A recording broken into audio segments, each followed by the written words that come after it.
Palavra da Verdade, com Hernandes Dias Lopes.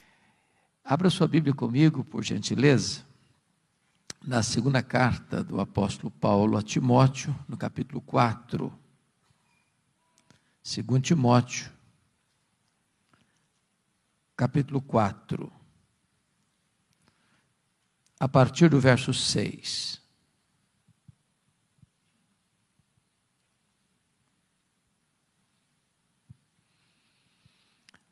Todos vocês sabem que das 13 cartas que Paulo escreveu, esta é a última carta. E Paulo escreve esta carta da sua segunda prisão em Roma. Ele escreve essa carta na masmorra mamertina, uma prisão insalubre, escura, fétida, de onde as pessoas saíam leprosas ou para o martírio. Paulo escreve essa carta não como um apóstolo, um pregador, mas ele escreve essa carta debaixo de uma pesada acusação de ser um malfeitor, um bandido, um criminoso. Acusado de ser o líder dos incendiários de Roma. Paulo escreve essa carta depois de ter todos os irmãos da Ásia o abandonado, e até Timóteo, seu filho, estar com vergonha dele. Paulo escreve essa carta depois de ser condenado à pena de morte, no corredor da morte, aguardando o dia da sua execução. É com esse sentimento que ele vai relatar para nós suas últimas palavras registradas na Bíblia antes de morrer. Portanto, o texto que vamos ler tem um peso enorme, uma carga emocional profunda. E é com esse sentimento que eu convido você a considerar essa passagem. Paulo escreve assim: quanto a mim, eu já estou sendo oferecido por libação, e o tempo da minha partida é chegado. Combati o bom combate, completei a carreira, guardei a fé. Já agora a coroa da justiça me está guardada, a qual o Senhor reto juiz me dará naquele dia. E não apenas a mim, mas a todos quantos amam a sua vinda. Procura vir ter comigo depressa, porque Demas, tendo amado o presente século, me abandonou e se foi para Tessalônica. Crescente foi para a Galácia, Tito para a Dalmácia. Somente Lucas está comigo. Toma contigo Marcos e traze-o, pois me é útil para o ministério. Quanto a Tíquico, mandei-o até Éfeso.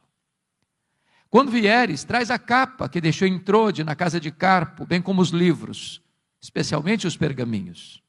Alexandre, o latoeiro, causou-me muitos males. O Senhor lhe dará paga segundo as suas obras. Tu guarda-te também dele, porque resistiu fortemente às nossas palavras.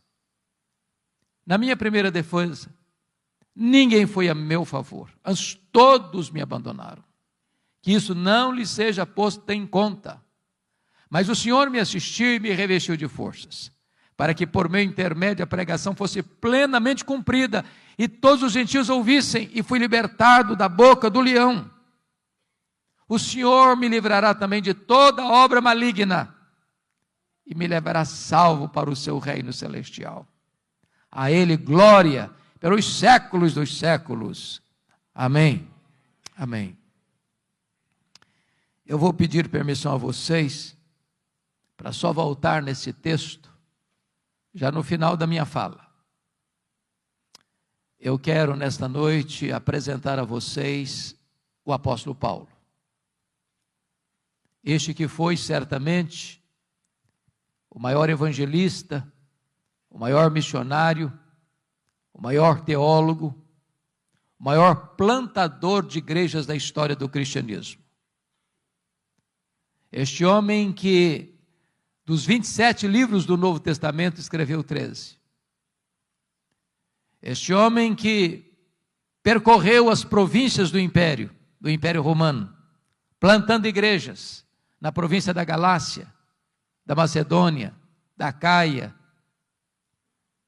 da Ásia Menor, que de Jerusalém ao Ilírico realizou a obra de Deus.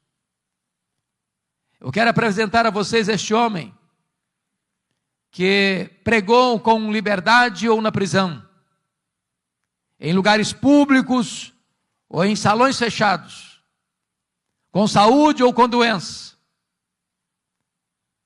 vivendo em paz ou perseguido, e que morre pobre, velho, cheio de cicatrizes, abandonado, acusado, condenado, executado. Mas este homem, muito embora tenha fechado as cortinas da vida diante de uma providência tão carrancuda, é mais influente na história do que todos os Césares de Roma juntos. Quem é este homem? Eu gostaria de apresentar a vocês nesta noite este homem. O primeiro cenário que nós encontramos na Bíblia sobre ele está lá em Filipenses 3 e 5. Ele foi circuncidado ao 8º dia, da linhagem de Israel, da tribo de Benjamim, hebreu de hebreus, quanto à lei, fariseu, quanto ao zelo, perseguidor da igreja. Ele é uma espécie de judeu puro sangue. Diz Atos 22, versículo 3, que ele nasceu em Tarso da Cilícia e foi enviado para lá, onde morava sua irmã, para estudar aos pés do grande rabino Gamaliel, neto do famoso rabino Hilel, para tornar-se um dos expoentes do judaísmo do primeiro século. Conforme Gálatas 1,14, dentre os seus pares, ele se destacou pelo seu zelo pela tradição do seu povo. E tornou-se certamente um grande líder. Personalidade forte, determinado, tornou-se um poliglota, um grande rabino, a promessa de uma grande liderança em Israel. Mas curiosamente, enquanto Saulo crescia e se fortalecia em Jerusalém, um outro rabino também crescia em Israel. Não na decantada Jerusalém, onde estava o Sinédrio, onde estavam as autoridades religiosas, mas na pequena, na desprezada Nazaré da Galileia. Não perlustrando os bancos de uma academia, mas trabalhando duro, na urdidura da luta de uma carpintaria com as mãos calejadas. Este rabino da Galileia, aos 30 anos de idade, deixa Nazaré, vai à Judéia, vai ao Jordão e é batizado por João Batista, dando início ao seu ministério. Diz a Bíblia que ele pregava não como os escribas e fariseus, mas pregava como quem tinha autoridade. Os cegos viam, os surdos ouviam, os mudos falavam, os coxos andavam, os leprosos eram purificados e os mortos ressuscitavam. Porém, o Sinédrio, maiormente os fariseus e os escribas, começaram a vigiá-lo, a persegui-lo, a buscar uma ocasião para pregá-lo no contrapé, para acusá-lo. E chegou um momento em que as autoridades de Israel resolveram prendê-lo à traição e matá-lo. Contrataram testemunhas falsas para acusá-lo. Acusaram-no de 2 gravíssimos crimes de blasfêmia contra Deus e de conspiração contra César. Cuspiram no seu rosto, esbordoaram a sua cabeça, levaram-no ao pretório romano e Pilatos, a despeito de estar convencido da sua inocência, covarde e convenientemente, o entrega para ser crucificado. Crucificam-no, sepultam-no para alívio do sinédrio judaico. Porém, no 3º dia da semana, um fato glorioso aconteceu. O túmulo do Rabi da Galileia foi aberto de dentro para fora. E ele entrou nas entranhas da morte, arrancou o aguilhão da morte, matou a morte e ressuscitou, inaugurando a imortalidade. Isso foi uma bomba no arraial do inimigo. Então contrataram Saulo de Tarso como braço de ferro do Sinédrio para perseguir de forma implacável a igreja que estava nascendo. E este personagem, Saulo de Tarso, é reconhecido no Novo Testamento por 2 retratos. Primeiro, ele era uma fera selvagem. Se não, vejamos. Atos 9:1 diz que ele respirava ameaças e morte contra os discípulos. E esta palavra é a mesma na língua grega para uma fera selvagem que salta sobre a sua presa para destruí-la. Ele era uma fera selvagem. Aliás, diz o texto lá em 1 Timóteo 1,13 que ele era um perseguidor, blasfemo e insolente. 1 Coríntios 15:9 diz que ele se sentiu o menor dos apóstolos porque ele perseguiu a igreja de Deus. Atos 8:3 diz que ele não respeitava domicílio doméstico, ele entrava nas casas e arrastava homens e mulheres para encerrá-los em prisões, e assim ele assolava a igreja de Deus. Gálatas 1,13 diz que ele devastava a igreja de Deus. Mas Atos 9, versículo 21, diz que ele não apenas assolava a igreja de Deus, não só ele devastava a igreja de Deus, mas está escrito lá em Atos 9, 21, que ele exterminava aqueles que professavam o nome de Jesus. E vocês bem sabem que exterminar não é prender, exterminar não é bater, exterminar é matar. Saulo era um assassino, Saulo era truculento, Saulo era uma fera selvagem. Mas isso fica ainda mais claro quando você olha Atos 22:4, que diz que ele perseguiu o caminho até a morte. E notem vocês que ele não persegue apenas os crentes, ele persegue a religião dos crentes, ele persegue o caminho, com fúria assassina. Mas Atos 26, versículo 9, diz que ele entendia que devia fazer muitas coisas contra o nome de Jesus. Em outras palavras, ele não perseguia apenas os crentes, ele não perseguia apenas a religião dos crentes, ele perseguia o Deus dos crentes, ele perseguia Jesus. Mas Atos 26:10 diz que ele encerrou muitos, não poucos, não alguns, mas muitos dos santos em prisões, e contra esses muitos ele dava o seu voto quando os matavam. Ele não mandou matar pouca gente não, muita gente, muitos discípulos. Ele era um serial killer, ele era um assassino em série, ele era um homem bárbaro, ele era um sanguinário, ele era uma fera selvagem. Mas Atos 26:11 disse que por todas as sinagogas ele perseguia os cristãos, forçando-os a blasfemar. E até por cidades estranhas ele os perseguia. Agora notem vocês que Saulo não perseguia os crentes apenas fisicamente, perseguia-os também psicologicamente. Ele entrava numa sinagoga e dizia para os crentes assim: ou você nega Jesus ou eu te prendo, ou você nega Jesus ou eu te bato, ou você nega Jesus ou eu te mato. Ele era uma fera selvagem. Mas o Novo Testamento nos apresenta um segundo quadro desse homem. Ele não era apenas uma fera selvagem, ele era um touro indomável. Esta figura está lá em Atos 26:14. Quando o próprio Senhor Jesus Cristo aparece para ele no caminho de Damasco, quando ele furiosamente marchava para Damasco para prender os cristãos, e o Senhor disse para ele: Saulo, Saulo, por que me persegues? Dura coisa te é recalcitrares contra os aguilhões.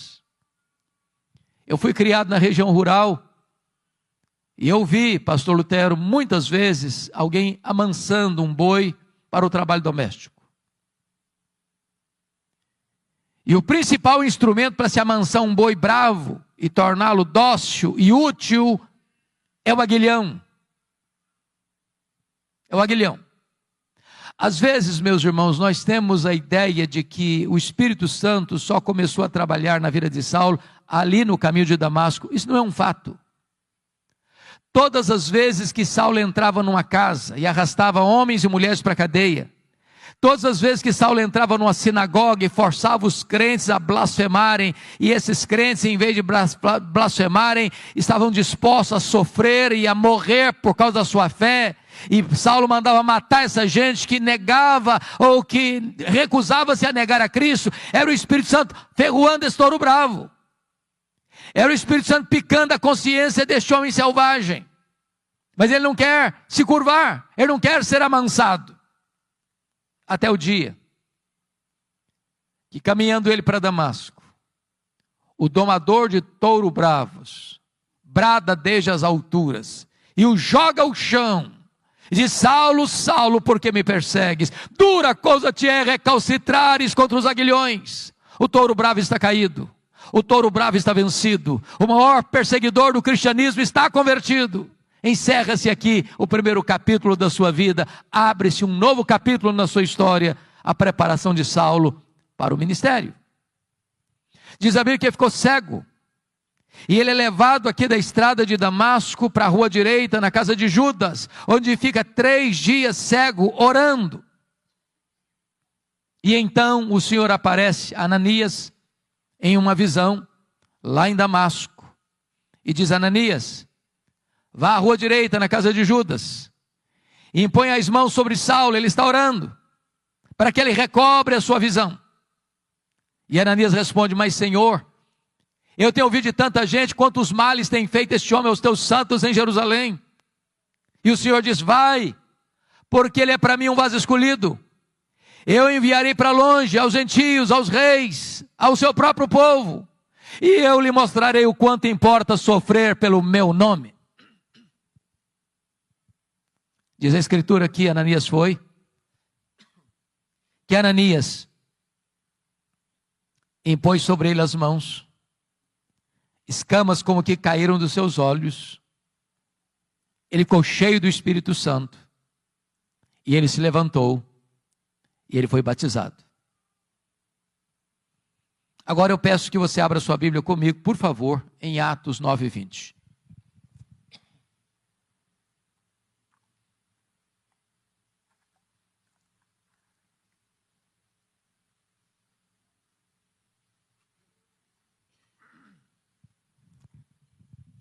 Veja você que logo que ele foi curado, logo que ele foi revestido com o Espírito Santo, logo que ele foi batizado, está escrito que então ele começa a pregar em todas as sinagogas de Damasco, afirmando que Jesus é o Filho de Deus. Agora olhe comigo Atos 9:22, por favor. Saulo mais e mais se fortalecia, confundindo os judeus, demonstrando que Jesus é o Cristo, é o Messias. Agora eu pergunto a você, há alguma diferença entre o que ele fez no verso 20 para o que ele fez no verso 22?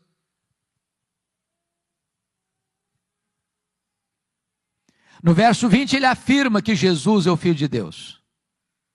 No verso 22 ele demonstra que Jesus é o Cristo, o Messias. Há uma profunda diferença. Demonstrar é provar uma tese detalhada, meticulosa e exaustivamente. A pergunta é: quanto tempo durou entre o que ele fez no verso 20 para o que ele fez no verso 22? Atos não responde esta pergunta. Dr. Ray Stedman, de quem falávamos agora há pouco, disse que há um intervalo aqui do verso 20 para o verso 22 de 3 anos. E onde Paulo esteve nesses 3 anos? Diz a Bíblia lá em Gálatas, capítulo 1, a partir do verso 13, que logo que ele foi convertido em Damasco, ele não subiu para Jerusalém onde estavam os apóstolos, mas ele foi para a região da Arábia. E lá ele ficou 3 anos. Após o que ele retorna outra vez para Damasco. E a pergunta é: o que ele ficou fazendo 3 anos na Arábia? E a resposta é: um seminário intensivo com o Senhor Jesus. Se Jesus investiu 3 anos nos apóstolos em Israel, Jesus investe 3 anos em Saulo na Arábia. As doutrinas que ele aprendeu na Arábia não foram como as doutrinas que ele aprendeu no judaísmo aos pés de um mestre humano, mas foi por revelação do próprio Senhor Jesus. Certamente nesses 3 anos ele releu e releu e releu o Antigo Testamento e descobre uma coisa: aquele Jesus que ele estava perseguindo era de fato o Messias.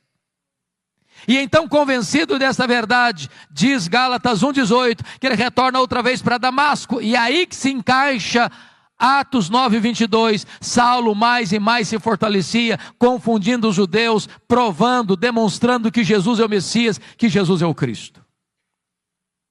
O que acontece com ele? Os judeus de Damasco querem matá-lo. E ele precisa fugir de noite, de forma humilhante, dentro de um cesto, muralha abaixo. Para onde ele vai? Agora ele vai subir para Jerusalém. Então veja comigo aí Atos 9,26. Agora ele sobe para Jerusalém. E aqui, meus amados, eu quero levantar uma tese. Eu preciso muito da sua atenção para acompanhar o meu raciocínio, para você não perder o centro desta lição.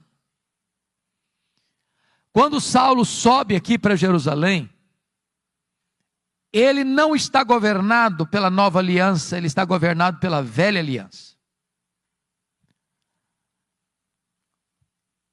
A nova aliança é uma doutrina gloriosa, que o próprio Paulo vai ensinar na sua segunda carta aos Coríntios, a partir do capítulo 2, versículo 14, quando ele diz: graças, porém, a Deus, que em Cristo sempre nos conduz em triunfo, e por meio de nós manifesta a fragrância do seu conhecimento, tanto nos que são salvos como nos que se perdem, para esse cheiro de vida para a vida, para aqueles aroma para a morte. Mas quem, porém, é suficiente para essas coisas? E a pergunta fica no ar, sem resposta. E a resposta só chega no capítulo 3, versículos 4 e 5, quando ele diz: a nossa suficiência vem de Deus.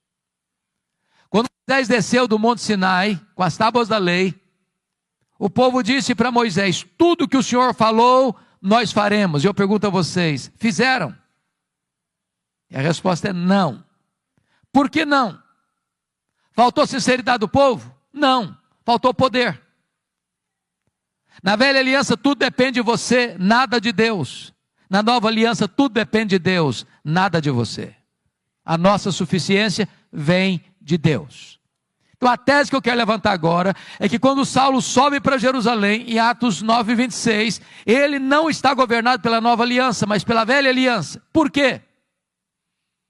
Porque ele está convencido de uma coisa. Ele está convencido de que ele será o grande líder da igreja de Jerusalém. E ele tinha motivos para isso? Primeiro, todos os apóstolos de Jesus, exceto Judas Iscariotes, eram galileus. E vocês bem sabem que aqui na Judéia, os galileus eram tidos como gente de segunda classe. Tanto é fato que quando o Espírito Santo foi derramado, lá em Atos 2, o derramamento do Espírito produziu na multidão 3 reações. Primeiro, ceticismo. O que quer isso dizer?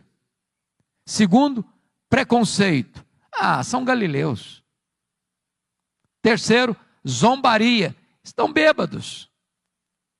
Saulo deve ter pensado assim: esses galileus aqui na Judéia, aqui em Jerusalém, não vão conseguir nada não. Segundo, os apóstolos do Senhor Jesus Cristo, além de galileus, eram iletrados. Jerusalém era a capital intelectual da teologia. Lá estavam os escribas, lá estavam os fariseus, lá estavam os saduceus, lá estavam os teólogos da época. E Saulo deve ter pensado: esses discípulos aí, além de galileus, são iletrados, eles não vão conseguir nada aqui em Jerusalém. Saulo deve ter pensado assim: eu tenho o melhor preparo, eu tenho o melhor currículo, eu tenho melhor performance, eu tenho as características que essa cidade precisa para que o evangelho deslanche aqui. Sabe o que aconteceu? Veja aí Atos 9,26. Quando ele chega em Jerusalém, os discípulos todos não acreditaram na conversão dele. Pensaram que ele estava sabotando a fé para perseguir os cristãos e bater a porta da igreja na cara dele. Para quem queria ser líder, nem recebido foi. Aí Atos 9:27 diz que Barnabé o acolhe, que Barnabé o apresenta aos apóstolos, e que agora ele é acolhido na igreja, e agora ele tem desenvoltura na igreja, agora ele discute com os helenistas, os judeus nascidos fora de Israel, e de repente os helenistas tomam uma decisão: nós vamos matar Paulo. E aí Atos 9:29 diz que os discípulos se reuniram e falaram assim para Paulo: olha, você tem que ir embora da nossa igreja. Não dá para você ser nosso pastor, não. Agora preste atenção no que eu vou lhes dizer. Não é fácil para um pastor estar convencido que deve ficar na igreja, quando os membros da igreja estão convencidos que ele deve ir embora da igreja. Não é fácil, não. Mas sabe o que aconteceu com ele? Ele não foi embora. Mas não era só os crentes que queriam que ele fosse embora, não. Atos 22, versículo 17, diz que ele estava no templo orando, quando o Senhor aparece para ele numa visão e diz: vai embora de Jerusalém, porque eles não vão te ouvir. Hoje, gente, ser mandado embora de uma igreja, pelo conselho da igreja, pelos membros da igreja, é uma coisa.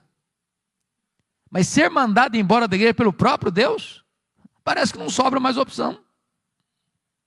Sabe o que aconteceu com ele? Ele não foi embora. Ele começa a discutir com Deus. Ele começa a razoar com Deus. Mas Senhor, eu persegui a igreja aqui. Quando mataram Estevão, tua testemunha, eu estava presente, consentia nisso. Até guardei as vestes daqueles que o apedrejaram. Sabe o que ele está dizendo para Deus? Ô Deus, o Senhor pensa melhor, o Senhor pensa direito. O Senhor não pode cometer esse erro estratégico. Se eu sair daqui, essa igreja não vai para frente. Eu não posso sair daqui. Sabe o que aconteceu? Deus não mudou. Foi Saulo quem teve que mudar e mudar-se. Deus diz: vai! Sabe o que aconteceu com ele? Ele não foi. Foi não. Volta lá para Atos 9:30. Porque diz o texto que os discípulos se reuniram e o levaram até Cesareia. Preste atenção, ele não foi, ele foi levado. Ele não saiu, saíram com ele. Ele sai de Jerusalém como Ló saiu de Sodoma a reboque.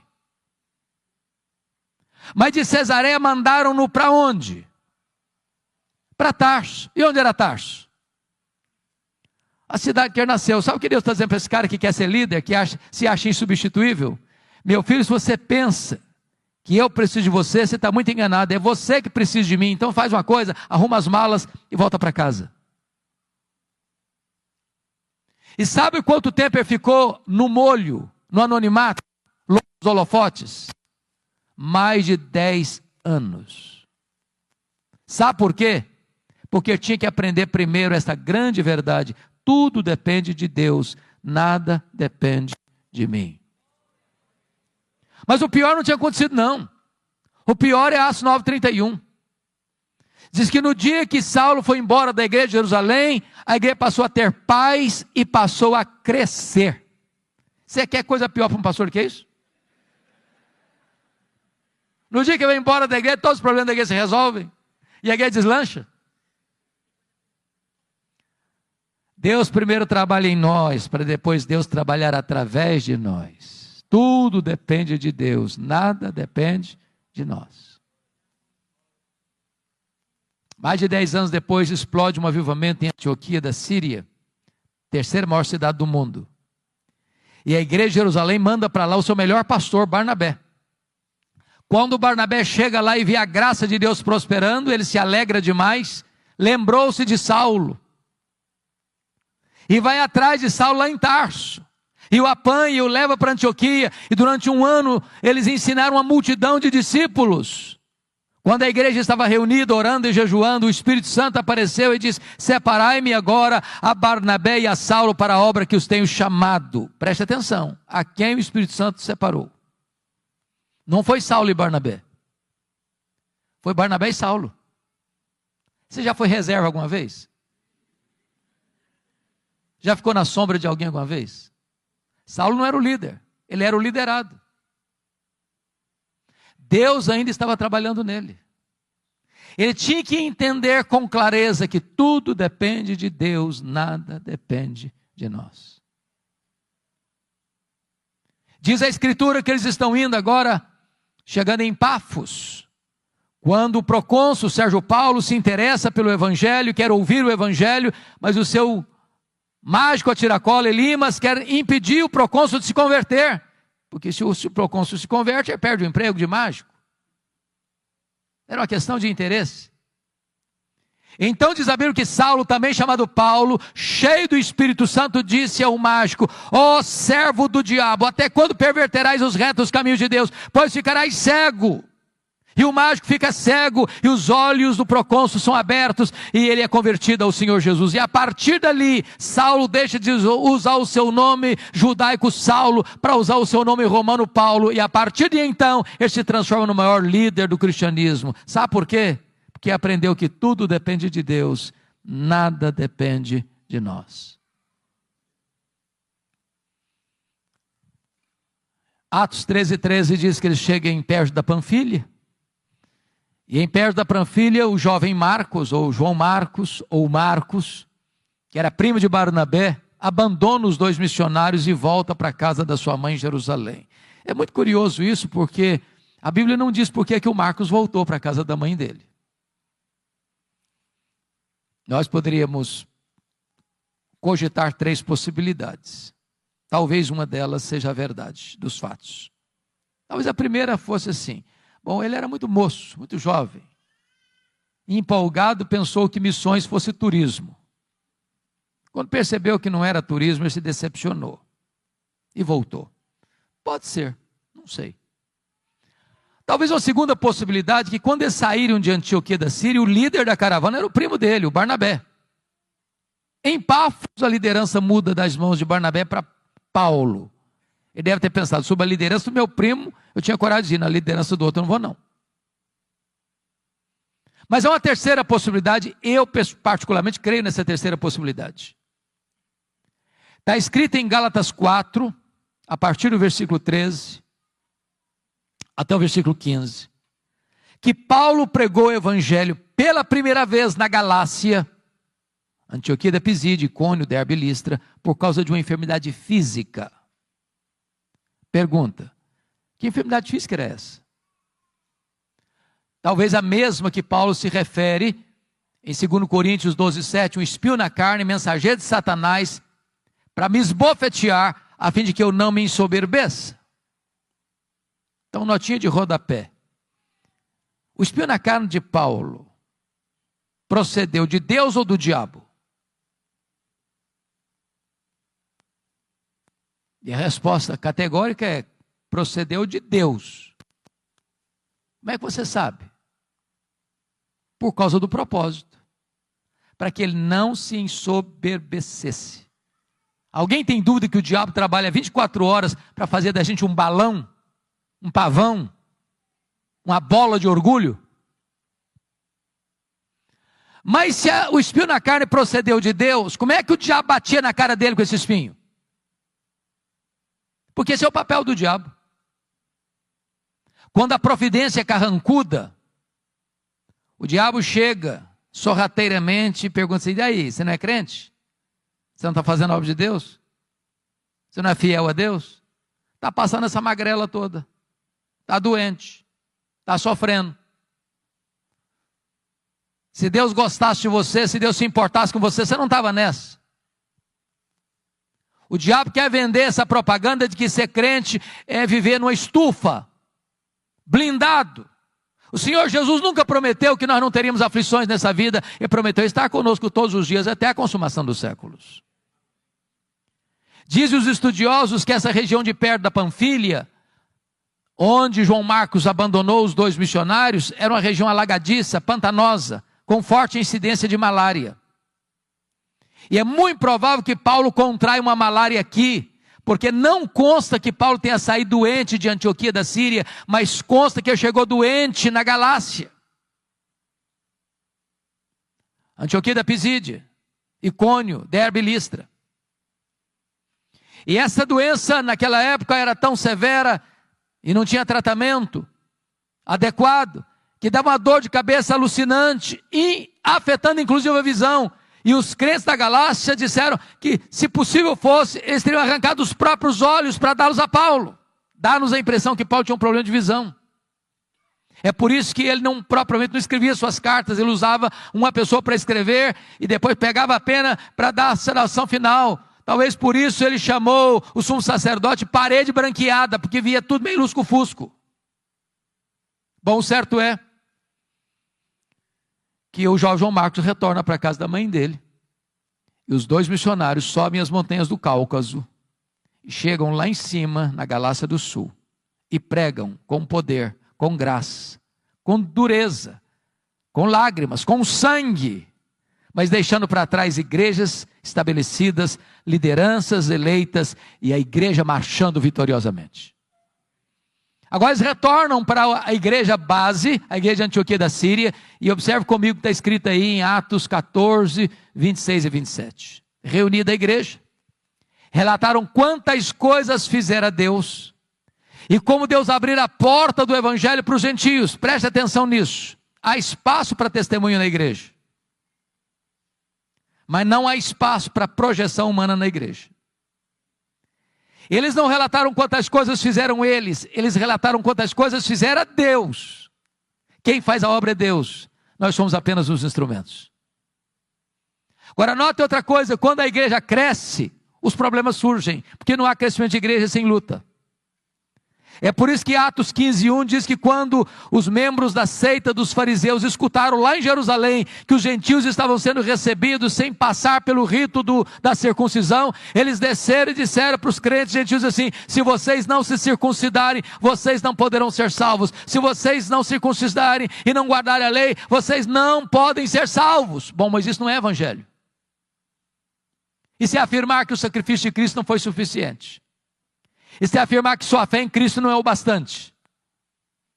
Então vou lhes dizer algo muito solene agora. Não adianta fazer missões se a teologia é ruim. Porque se a teologia é ruim, quanto mais se prega, pior fica. Então não dá para fazer uma segunda viagem missionária sem corrigir a rota teológica da igreja. O que fizeram? Convocaram um concílio em Jerusalém. Os apóstolos, os presbíteros, e eles se reuniram para debater a matéria. Lá estava sob a liderança de Tiago, irmão de Jesus, lá estava o testemunho de Barnabé, de Pedro, de Paulo, e então tomam a decisão, e escrevem a decisão, comunicam a decisão às igrejas. É só a fé em Cristo para a salvação, não se agrega mais nada à obra perfeita e cabal do Senhor Jesus Cristo. Agora a teologia está boa, agora Paulo precisa voltar, e agora note comigo Atos 15:36. Ele chega para Barnabé e diz: Barnabé, vamos voltar para a segunda viagem missionária, Barnabé? Vamos visitar aquelas igrejas que nós plantamos, vamos fortalecer aqueles irmãos? Barnabé diz: vamos, Paulo, vamos sim. Só um detalhe, eu quero levar comigo, com a gente, o meu primo, o Marcos. Paulo respondeu assim: eu não acho justo levarmos aquele que nos abandonou desde perto da Panfilha. E aí diz o texto que houve uma desavença tal entre os dois líderes, Paulo e Barnabé, que os dois não caminharam juntos mais. Portanto, o relato e o registro está muito polido, mas deve ter sido alguma coisa mais severa do que foi isso. Eu vou tentar parafrasear para tentar captar o que houve. Eu acho que foi mais ou menos o seguinte. Paulo chegou para o Barnabé e disse: Barnabé, que decisão maravilhosa o concílio de Jerusalém tomou. Vamos fazer uma coisa agora? Agora que a rota da igreja, da teologia está boa, vamos voltar para a obra missionária? Barnabé disse: vamos, Paulo. Mas deixa eu te fazer uma pergunta. Você lembra do meu primo? Uai, Barnabé, mas é claro que eu lembro. Deixa eu dizer, eu estou com vontade de levar com a gente. E ele está todo empolgado para ir. Paulo fechou a cara. O Barnabé comigo, esse cara não vai não. Ô Paulo, mas ele melhorou, ele está mais maduro. Ele vai ser uma benção, comigo ele não vai não. Mas Paulo, deixa eu te falar, você não pode ser tão duro assim não. Vamos dar uma chance para o menino, comigo ele não vai. Mas Paulo, ele vai ser útil para nós, comigo ele não vai, Barnabé. Pronto, acabou, não vai. Deixa eu dizer uma coisa, notinha de rodapé. Os líderes da igreja não deviam brigar não, sabia? Mas às vezes brigam. Mas até quando os líderes brigam, o plano de Deus não pode ser frustrado. Porque agora, em vez de uma caravana, tem duas. Barnabé pega o Marcos e leva lá para Chipre. Paulo pega um profeta da igreja de Jerusalém, Silas, e vai para outra direção. Eu fico imaginando se não tivesse um Barnabé na vida do Marcos. Você já se sentiu persona não grata alguma vez? Já se sentiu descartado alguma vez? Já escutou de alguém comigo que você não trabalha? Você não tem perfil? Eu não acredito nos seus dons, não acredito nos seus talentos, não acredito em você? Barnabé investiu no menino. Mais tarde Pedro discipulou esse Marcos. Mais tarde esse Marcos foi o primeiro evangelista a escrever o evangelho. Foi o primeiro evangelho a ser escrito, foi Marcos. Mais tarde Paulo vai dizer: ô Timóteo, quando você vier aí, meu filho, traz o Marcos aí com você. Ele me é útil para o ministério. O plano de Deus passa pela viagem de Paulo e Silas. E Paulo quer entrar na Ásia. O Espírito de Deus o impede de entrar na Ásia. E de repente ele escuta a voz de um varão macedônio: passa Macedônia, ajuda-nos. E ele entra na Macedônia, ele entra na Europa. E louvado seja Deus. Talvez você e eu estejamos aqui nesta noite porque o Espírito Santo inclinou a obra missionária para o Ocidente, não para o Oriente naquele tempo. Mas não foi com facilidades não, porque lá em Filipos diz a Bíblia que sob a orientação de Deus, Paulo e Silas são presos, são açoitados em praça pública, são jogados dentro de um cárcere interior. Então, me permita dizer isso. Quem dá a direção missionária para a igreja é Deus. Mas quem precisa saber e escolher os melhores métodos somos nós. Quando eu olho, pastor Lutero, para a estratégia missionária de Paulo, eu vejo Paulo se concentrando em cidades estratégicas. Filipos, colônia romana. Tessalônica, capital da Macedônia. Acaia, importante cidade da Macedônia. Atenas, cidade mais intelectual do mundo. Corinto, capital da Caia. Éfeso, capital da Ásia Menor. O que Paulo está entendendo é o seguinte: se você planta igrejas estratégicas em lugares estratégicos, essas igrejas vão plantar igrejas em toda a micro-região. Agora, mesmo tendo a direção de Deus, escolhendo os melhores métodos, você não tem vida fácil. Porque Paulo foi açoitado em Filipos, Paulo foi escorraçado de Tessalônica, Paulo foi enxotado de Bereia, Paulo foi chamado de tacarela em Atenas, Paulo foi chamado de impostor em Corinto. Ele vai para a terceira viagem missionária, dedicando-se 3 anos em Éfeso, e lá ele enfrenta feras, e ele diz que enfrentou lutas maiores que as suas forças. Mas notem, depois de 3 anos em Éfeso, onde ele experimenta um grande avivamento, e onde ele planta igrejas direto ou indiretamente em toda a província da Ásia Menor, como Esmirna, Pérgamo, Tiatira, Sardes, Filadélfia, Laodiceia, Colossos e Hierápolis, agora ele está retornando para Jerusalém por uma razão. Vocês se lembram que havia uma profecia de Ágabo, relatada lá em Atos 11, de que haveria uma fome no mundo, no período do imperador Cláudio, que governou o Império Romano do ano 41 ao ano 54. Esta fome chegou. E Atos 18:2 diz que o imperador Cláudio expulsa os judeus que vivem em Roma. E diz Gálatas 2:10 que Paulo assume um compromisso com os líderes da igreja de Jerusalém, que ele iria para os gentios, mas ele não se esqueceria dos pobres. Em outras palavras, evangelização, obra missionária e socorro aos necessitados não são coisas que estão em conflito, mas caminham juntas.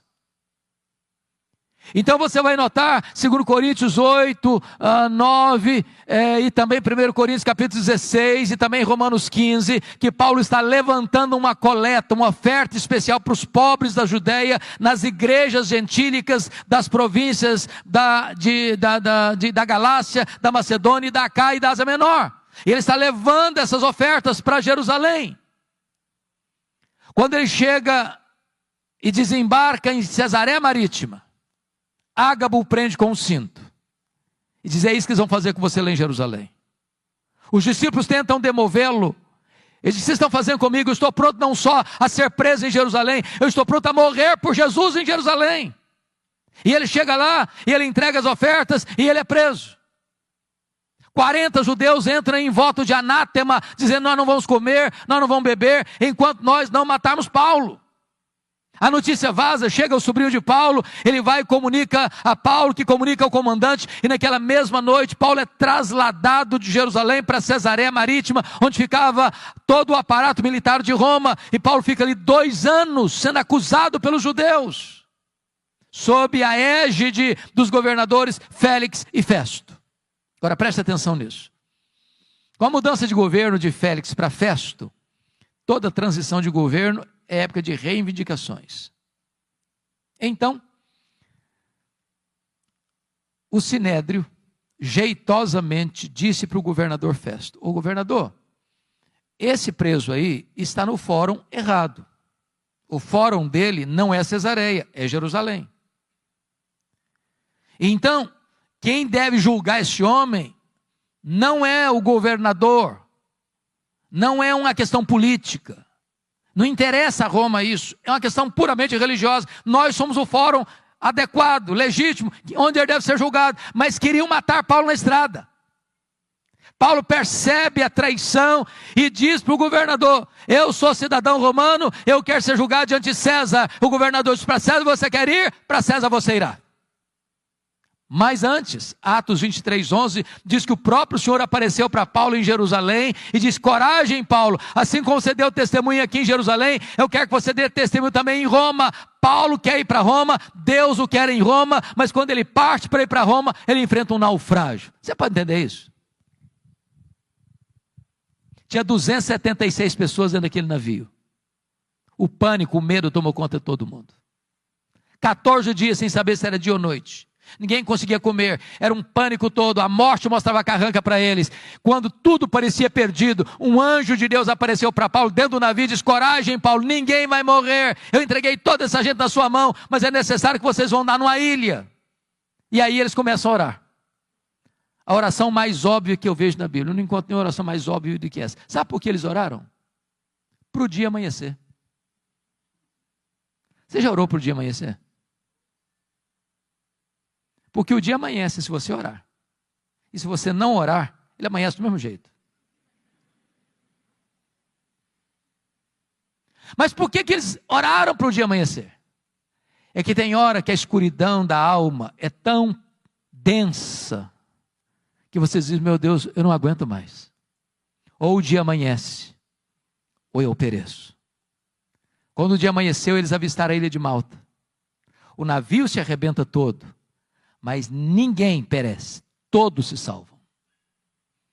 Os malteses, que eram bárbaros, não falavam o grego, prepararam uma grande fogueira para aquecê-los. E diz a Bíblia que dos 276 que estavam dentro do navio, o único que quis manter a chama acesa foi Paulo. Foi catar uns gravetos para jogar na fogueira. Quando ele pega aquele punhado de gravetos e joga na fogueira, do fogo brota uma víbora que prende na mão do Paulo. E os bárbaros gritaram: é um assassino, tem se livrado do mar, a justiça não deixa viver, vai cair, vai inchar, vai morrer. Não caiu, não inchou, não morreu, mudaram de opinião, é um Deus. Não, agora não é nem um assassino e nem um Deus, é um servo do Deus vivo. Meus irmãos, aquela cobra tinha 276 outras opções para morder.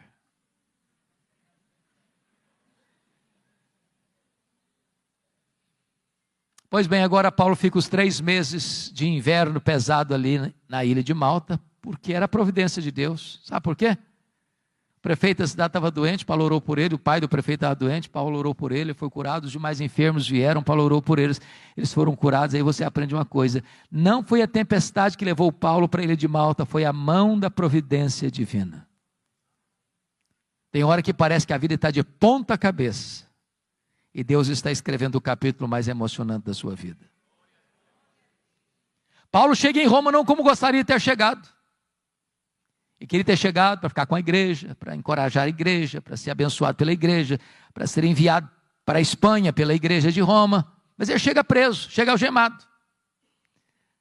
Mas ele vai dizer na carta aos Filipenses 1:12 assim: meus irmãos, eu quero que vocês saibam que as coisas que me aconteceram tenhas contribuído para o progresso do Evangelho. Agora notem isso. Você poderia chegar para Paulo e perguntar assim: ô Paulo, que coisas lhe aconteceram? Que coisas, Paulo? Ele podia fazer um resumão para nós.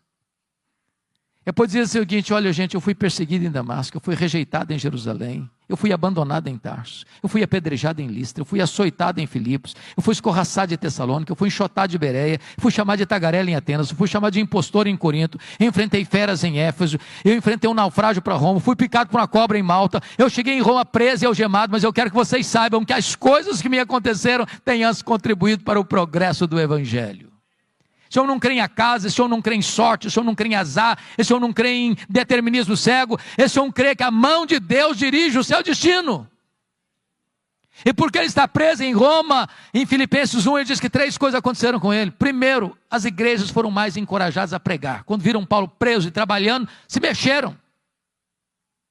O Ray Stedman, neste livro que nós comentávamos agora há pouco, A Dinâmica de uma Vida Autêntica, diz que um dos bons e eficazes métodos de crescimento de igreja, eu pessoalmente não gosto dele, é o seguinte: você quer ver a igreja crescer?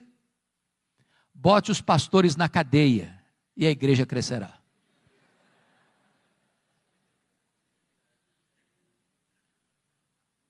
Segundo, porque Paulo estava preso, diz ele que toda a guarda pretoriana tomou conhecimento das suas cadeias em Cristo. E a pergunta é: o que era a guarda pretoriana? Era a guarda de elite do imperador. Era os soldados da mais alta patente do império. Eram 16 mil soldados de escol. Paulo, por ser um prisioneiro de César, tinha que ter um soldado algemado com ele, 3 turnos por dia, em rodízio durante 2 anos. E o que Paulo fez? Evangelho neles, evangelho neles, evangelho neles, evangelho neles. O cara não podia nem sair porque estava algemado com ele. Durante 2 anos, deu oportunidade para Paulo evangelizar toda a guarda pretoriana. Eu chamo isso de conspiração divina. Nero não sabia disso, mas Deus o havia constituído em presidente das missões estrangeiras do império, que botou lá dentro do palácio o maior evangelista daquela época, e diante dele o seu auditório. Por isso, quando ele termina essa carta aos Filipenses, capítulo 4, verso 22, ele diz: os santos vos saúdam, especialmente os da casa de César. Terceiro, porque Paulo estava preso, ele não podia visitar as igrejas, como era seu costume. O que ele fez? Começou a escrever cartas, as cartas da primeira prisão. Filipenses, Efésios, Filipenses, Colossenses, Filemon. Se Paulo estivesse solto, provavelmente nós não teríamos essas joias na nossa Bíblia. Então entenda uma coisa: quando as coisas parecem estar fora de controle na sua vida, Deus está no controle e está escrevendo o capítulo mais importante da sua vida. Dessa primeira prisão, Paulo orou para sair, pediu oração para sair, e de fato saiu. Eu acho que ele fez a 4ª viagem missionária. Deixou Tito em Creta, deixou Timóteo em Éfeso, passou por Nicópolis, muito provavelmente foi à Espanha, como era seu desejo. Mas um fato acontece nesse interregno. No dia 17 de julho do ano 64, a cidade de Roma, a maior cidade do mundo, mais populosa, mais rica, mais poderosa, a cidade eterna, a capital do império, é incendiada. 7 noites e 6 dias de incêndio. Quando o incêndio acabou, o imperador assistia o espetáculo horrendo da torre de Mecenas, vestido de ator, tangendo a sua lira. Ele encontra um bom álibi para botar a culpa do incêndio de Roma nos crentes. Porque dos 14 bairros de Roma, 10 foram devastados. Mas os 4 que sobraram eram densamente povoados por judeus e cristãos. Ele põe a culpa do incêndio de Roma nos cristãos. Começa um verdadeiro massacre. Faltou madeira para fazer cruz, tamanha quantidade de crentes crucificados. Quando não tinha mais madeira para fazer cruz, os crentes eram cobertos de piche, amarrados nos postes e queimados vivos para iluminar as noites de Roma. Paulo, a essas alturas, já era o maior líder do cristianismo. Começam a caçá-lo, até que botam a mão nele, talvez em Trode, na casa de Carpo. não deu prazo de pegar seus livros, seus pergaminhos, sua capa surrada. E agora ele é jogado na masmorra mamertina, um lugar úmido, frio, insalubre, de onde as pessoas saiam leprosas ou para o martírio. Pois é de dentro dessa masmorra que ele escreveu o 2 Timóteo. E agora eu peço que você abra lá no texto lido, para nós encerrarmos. A pergunta é, como é que esse homem se sente? Maior teólogo, maior pastor, maior evangelista, maior plantador de igrejas, velho, pobre, cheio de cicatrizes, dentro de uma masmorra, acusado, abandonado, condenado, no corredor da morte, aguardando o dia da sua execução. Como é que esse homem se sente? Pois ele vai fazer para nós uma avaliação da vida, nos versos 6 a 8. Primeiro, ele avalia o seu passado no verso 7. Confira aí comigo, todos os verbos estão no passado. Combati o bom combate, completei a carreira, guardei a fé. Ele está dizendo o seguinte, a vida não foi de amenidades, foi um combate. Eu não larguei a obra de Deus no meio do caminho, não. Eu completei a carreira. Eu não negociei a verdade, nem transigi, nem com a minha consciência, não. Eu guardei a fé. Notem comigo no verso 6, que vai fazer uma avaliação do presente agora. Quanto a mim, já estou sendo oferecido por libação, e o tempo da minha partida é chegado. Sabe o que ele está dizendo para Timóteo? Ô Timóteo, Roma vai me matar. Mas deixa eu dizer, Timóteo, não é Roma que vai me matar, não. Eu vou me entregar. E eu não vou me entregar para Roma, não, Timóteo. Eu vou me entregar para Deus, como uma oferta de libação ao Senhor.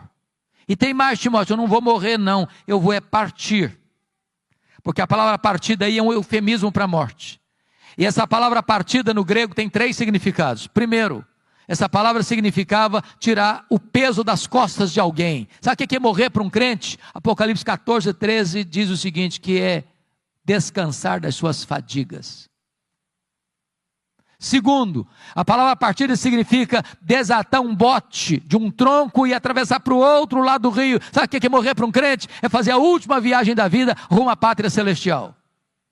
Terceiro, a palavra partida no grego significa afrouxar as estacas de uma barraca, levantar acampamento e ir para sua casa permanente. Sabe o que é morrer para um crente? É mudar de endereço e ir para a casa do Pai. Paulo não está com medo de morrer, porque sabe em quem tem crido e está pronto indo. Mas agora Paulo vai fazer uma avaliação do seu futuro no verso 8, confira comigo. Já agora a coroa da justiça me está guardada, a qual o Senhor reto juízo me dará naquele dia, e não apenas a mim, mas a todos quantos amam a sua vinda. O que Paulo está dizendo é o seguinte, ô Timóteo, o juiz de Roma, no tribunal de Roma, me considerou culpado, e vai me executar. Mas isso, Timóteo, não me importa. O que me importa de fato é que o reto juiz, diante de quem todos vão ter que comparecer, já me justificou. Eu não tenho mais nenhum crime, nenhum pecado, Timóteo. A minha dívida está paga, eu estou livre, eu estou inculpável diante do tribunal de Deus, porque foi declarado justo por causa da justiça de Cristo imputada a mim. Então, Timóteo, eu não estou indo, Timóteo, para a espada de Roma degolar minha cabeça. Eu estou indo, na verdade, é receber a coroa da justiça do reto juiz. Louvado seja o Senhor. Mas, irmãos, esse homem não é um super-homem. Esse homem não é um super-crente. Esse homem é um homem, como você e eu. E antes de morrer, ele abre o coração e compartilha conosco os últimos sentimentos da sua alma, as lutas que viveu no corredor da morte. E a primeira coisa que ele vai dizer para nós, está no versículo 9, é lidar com o drama da solidão. Procura vir ter comigo depressa. Versículo 21, venha meu filho antes do inverno. Este homem que investiu a vida em gente, no final da vida, não tem alguém para lhe dar um abraço. Segundo, ele vai compartilhar conosco a dor do abandono no versículo 10. Demas, tendo amado o presente século, me abandonou. Aquele que fez a obra de Deus com tanto zelo, com tanto vigor, que investiu a vida na vida de tanta gente, agora está vivendo o drama de ser abandonado na velhice, na hora que mais precisa de ajuda. Terceiro, e compartilhe conosco o drama das privações. Versículo 13 e 14. E tem privação emocional, precisa de gente. Gente precisa de Deus, mas gente precisa de gente. Privação mental. Está precisando de ler. Traz os meus livros. Traz os pergaminhos, as cópias da Bíblia. Me impressiona, Paulo, porque ele está morrendo, mas quer ler mais. Tem gente que passa a vida inteira sem ler nada. Mas em terceiro lugar, ele estava enfrentando privações físicas. Você sabe que gente velha sente mais frio do que gente nova. Roma, no inverno, chega a temperaturas abaixo de zero. Lá dentro da masmorra é tão frio ou mais frio que aqui fora. O homem que foi o maior bandeirante da fé, está fechando as cortinas da vida, não tem uma capa surrada para usar, para aquecer o seu corpo. Isso, meus irmãos, é um alerta para nós, que às vezes tendo casa para morar, tendo cama para dormir, tendo roupa quente para vestir, tendo comida farta sobre a mesa, ainda está murmurando. Paulo, no final da sua vida, talvez lida com o maior de todos os dramas. É o drama da ingratidão. Versículo 16 diz, na minha primeira defesa, ninguém foi a meu favor, mas todos me abandonaram. Mas louvado seja Deus pelo versículo 17, onde você encontra uma conjunção adversativa, mas o Senhor me assistiu, me revestiu de forças, para que por meu intermédio a pregação fosse plenamente cumprida e todos os gentios ouvissem, e fui libertado da boca do leão. O Senhor me livrará de toda obra maligna, me levará salvo para o seu reino celestial. Louvado seja Deus. Você pode perder o apoio da terra, mas jamais perderá o apoio do céu. Você pode ser abandonado pelos homens, mas jamais será abandonado por Deus. Quis a providência divina, irmãos, que o final da história deste homem não estivesse registrada nas Escrituras. Mas eu vejo esse dia. Eu imagino esse dia. Eu imagino essa cena. De um dia o carcereiro, o carrasco, sem alma, sem piedade, endurecido, recebendo em sua mesa, talvez um pedaço de couro, contendo o nome de um prisioneiro que deveria ser executado naquele dia. E eu imagino esse homem se levantando da sua cadeira, com passadas largas e pesadas, com um molho de chaves numa mão, uma tocha de fogo na outra. E eu vejo esse homem entrando e abrindo aquela pesada porta de ferro. Eu vejo esse homem entrando com aquela tocha de fogo e gritando: prisioneiro Paulo, prisioneiro Paulo, prisioneiro Paulo. E lá no fundo o velho responde: sou eu estou aqui. Ele é acorrentado, ele é retirado da masmorra, é levado para o local da execução. E por ser certamente o prisioneiro mais conhecido e mais famoso de Roma, porque era o grande bandeirante da fé de todo o império, o carrasco lhe pergunte: você quer dizer algumas palavras antes de morrer? Talvez esperando que ele fosse expor a sua mágoa, sua revolta, sua dor, por ter sido acusado, maltratado, abandonado, reduzido à calamidade. Eu imagino Paulo respondendo assim: eu tenho alguma coisa para dizer. E talvez Paulo pudesse recordar do que escreveu para Timóteo. Nesta hora ele levanta os olhos aos céus e diz a ele, ao Senhor Jesus, glória pelos séculos dos séculos. Amém. Botou a cabeça no cepo. A espada de Roma tosou-lhe a cabeça. Cabeça para um lado, corpo para o outro. Tombou na terra como um mártir, mas foi recebido no céu como um príncipe. É este homem que diz hoje para você e para mim: sede meus imitadores, como eu sou de Cristo. Que Deus nos ajude. Amém.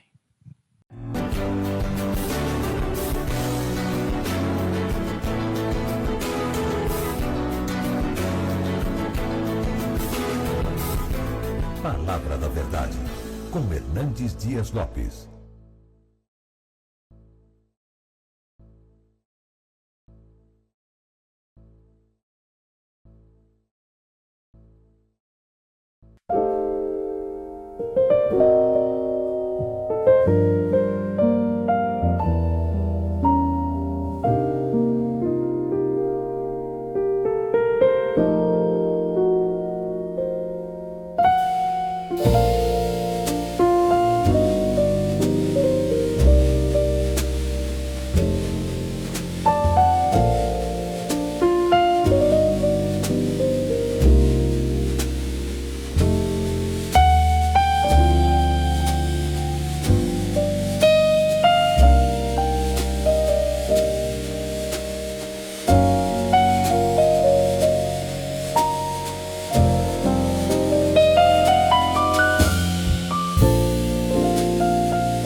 Palavra da Verdade, com Hernandes Dias Lopes. Meus amados, vamos abrir a palavra de Deus na carta de Tiago, capítulo 3. Tiago, capítulo 3.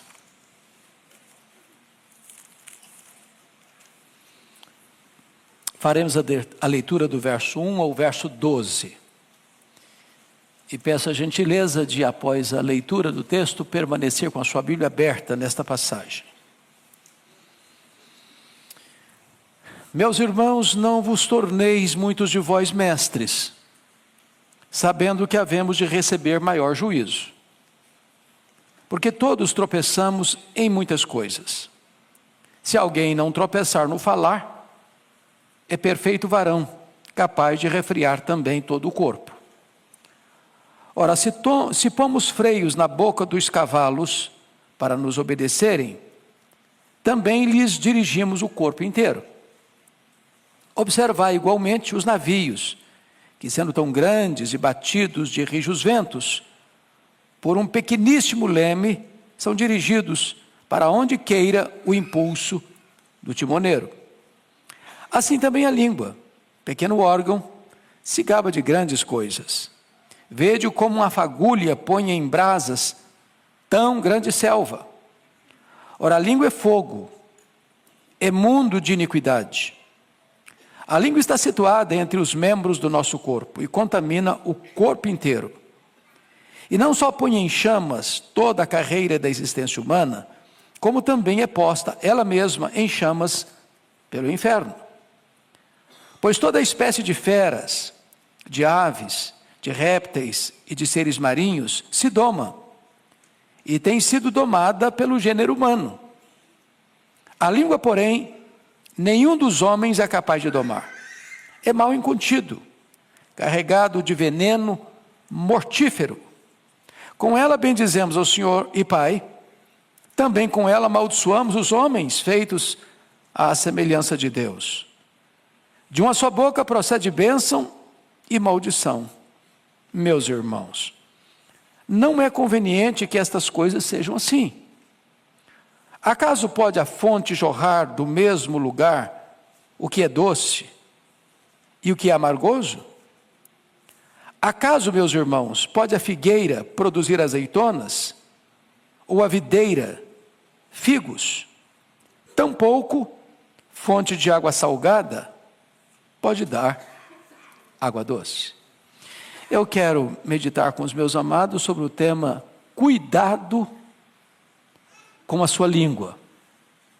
Cuidado com a sua língua. Bom, esse Tiago que escreve esta carta não é o Tiago apóstolo. O Tiago apóstolo foi assassinado em Jerusalém por ordem do rei Agripa I. Esse Tiago aqui é o filho de Maria, é o irmão de Jesus, que foi convertido apenas após a ressurreição de Jesus, e que se tornou um líder da igreja de Jerusalém.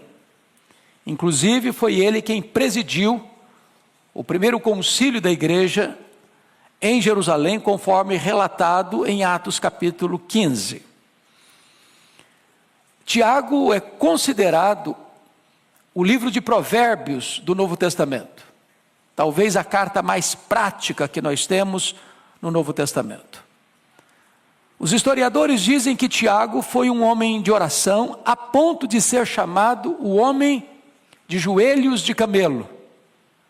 Tal a forma com que ele orava de joelhos, que engrossou seus joelhos, e ele era esse homem prático, por isso homem de oração. Nesta carta, ele carrega as tintas para enfatizar que o cristianismo prático passa pela nossa comunicação, passa pelo uso da língua.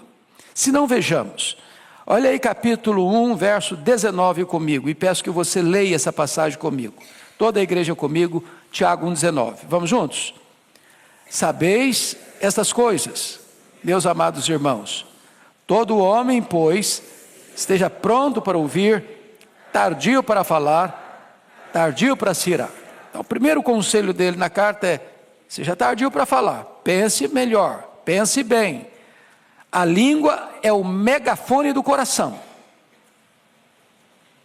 A língua só fala o que é produzido no coração. Então, reflita antes de falar. Segundo conselho, olha comigo capítulo 1, verso 26, vamos todos ler. Se alguém supõe ser religioso, deixando de refrear a língua, antes enganando o próprio coração, a sua religião é vã. Por que você engana o coração? Porque se você não refreia a língua e está dizendo meu coração é bom, mas a língua é má, tem uma incoerência aí, você está enganando a você mesmo. A língua é como esse painel do seu carro, é um espelho. Ele só vai reproduzir o que está programado. Você programa no seu celular, ele aparece no espelho. O coração é a fonte, a língua é o megafone do que é produzido no coração. Então, se você não refreia a sua língua, então a sua religião é de boca para fora, não é sincera, não é verdadeira, porque tudo emana e procede do coração. Vamos dar uma olhadinha agora no capítulo 4, verso 11. Olha aí comigo e vamos ler juntos. Vamos lá? Irmãos, não faleis mal uns dos outros. Aquele que fala mal do irmão, ou julga seu irmão, fala mal da lei e julga a lei. Ora, se julgas a lei, não és observador da lei, mas juiz. Então, preste atenção. Sobretudo nesse tempo de tanta polarização política ou de tantas tensões no Brasil, às vezes nós corremos o risco de sermos colhidos falando mal. E às vezes falando mal de irmão. E Tiago está nos exortando aqui que nós não somos juízes, nós somos irmãos. E nós não devemos falar mal do irmão. Porque estamos falando mal do irmão, nós estamos julgando a lei e não obedecendo a lei. Bom, mas agora nós vamos nos concentrar no texto.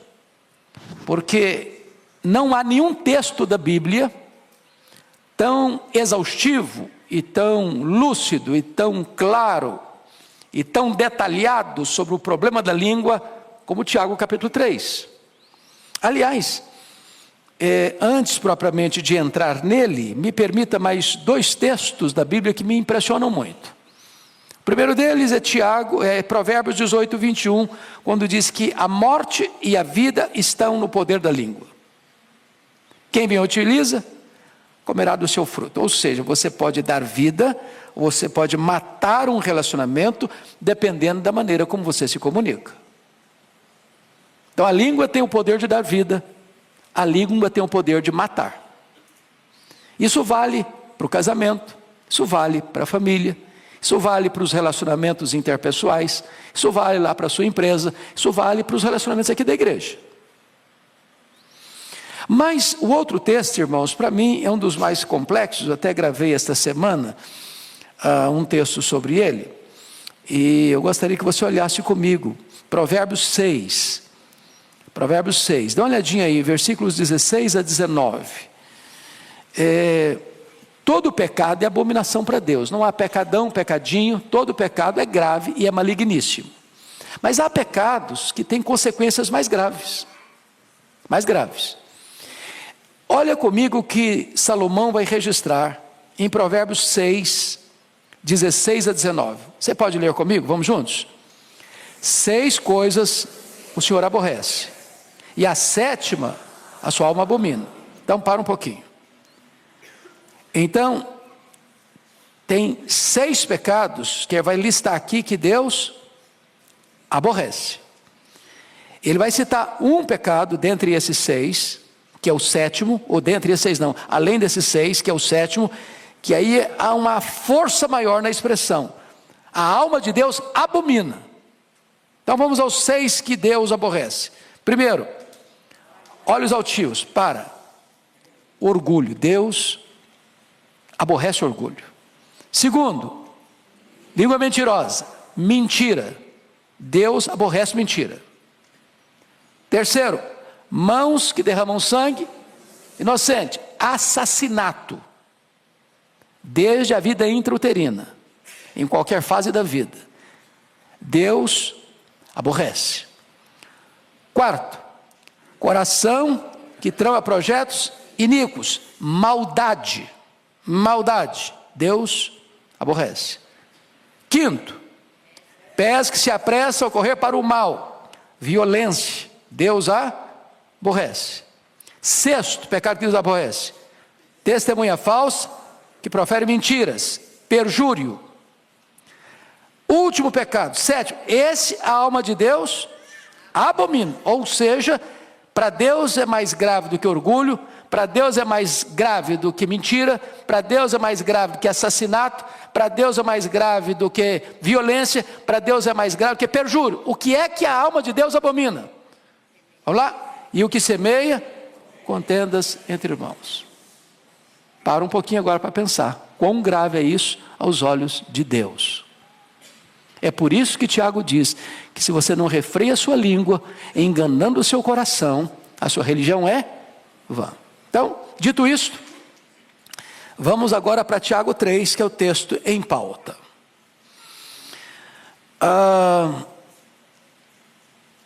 Começando com o verso 1, ele se dirige à igreja assim: meus irmãos. Quem são os meus irmãos? Capítulo 1, versículo 1, Ele está se dirigindo às 12 tribos que se encontram na dispersão. Então é gente que está passando por lutas na vida. Quando você está passando por lutas na vida, sobretudo injustiça, porque dispersão significa que o cara teve a sua casa saqueada, seus bens sequestrados, ele está perambulando pelo mundo, ele está passando uma situação difícil, e ele então se dirigia a essa comunidade, diz: meus irmãos, não vos torneis muitos de vós mestres, sabendo que havíamos de receber maior juízo. O que ele está dizendo? Que se você ocupa uma posição de destaque, de liderança, a régua vai ficar lá em cima. Quanto mais conhecimento, quanto mais responsabilidade, quanto mais liderança você exerce, maior é o grau de responsabilidade que vai se requerer de você, no trato da sua comunicação.